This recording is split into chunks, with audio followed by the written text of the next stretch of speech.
We're going to talk now to Chicago White Sox outfielder Minnie Minoso. Minnie, I imagine being back in Chicago is like being back in the old hometown, so to speak. Well, and I already said it before in many different times. To me, this is like if I was in Cuba right now, and I consider Chicago like my second hometown, and I believe, to me and to everyone, they agree with me.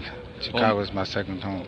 Well, Minnie, where actually is your home, the name of your community down south? Well, I'm born in Havana, and I live in Maranao. There's a section out as downtown, maybe for 5 or 6 miles, and I came to this city when I was 12 or 13 years old, and but I'm not born in Havana. You know, I'm born in Perico, just 175 miles from Havana, and I was in Havana since I was 12 years old. Well, Minnie, on several occasions I've tried to pronounce the full name of Orestes Minoso. Would you start at the beginning and go through your entire name for the fans? Well, that's my first name. That's Saturnino, but they never use it. And the second is Orestes Arrieta Armas.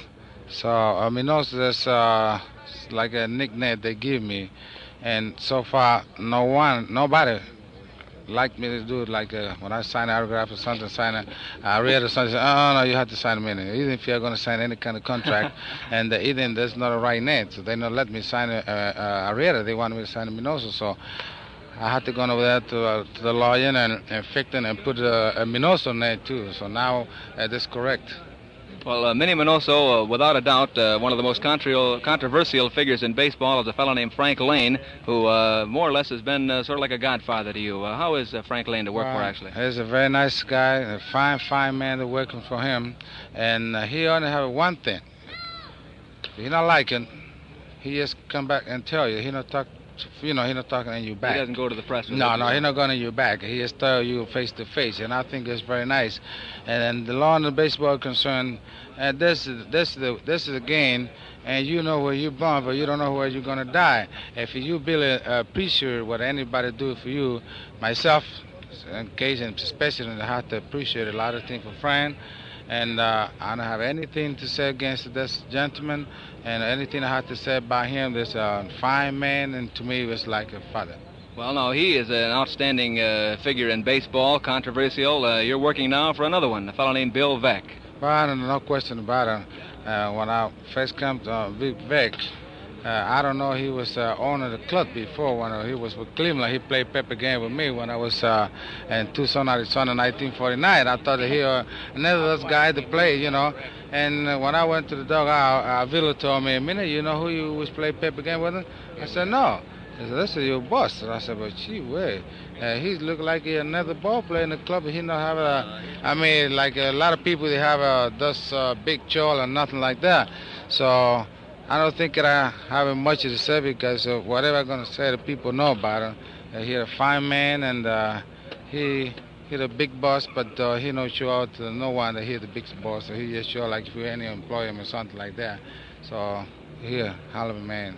Well, Minnie Minoso, what happens now every spring when they start looking for you in order to start talking contract? I read somewhere where they spend as much money trying to get you by telephone and so on down around Havana than they actually pay for a season. But sometimes when I call, I pay for the call too myself, and so not putting everything on me, because so I spend a few $25 too in long distance, and I pay for no, because they ask me. I mean, I just call, but I have a little trouble over there in the beginning.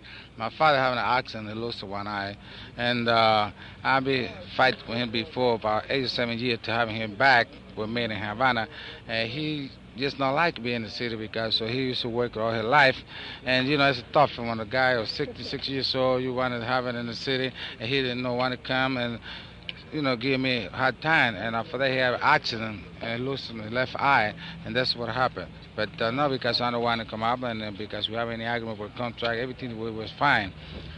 Well, Minnie Minoso, there's no doubt about it. They're all going to be tough in the American League this coming season. How would you rate the ball clubs the White Sox will have to beat out in order to win that American League pennant? Well, I hope we don't miss it, and I don't think we can miss it. And besides that, we have a speed, we have a power, and we have a good pitching.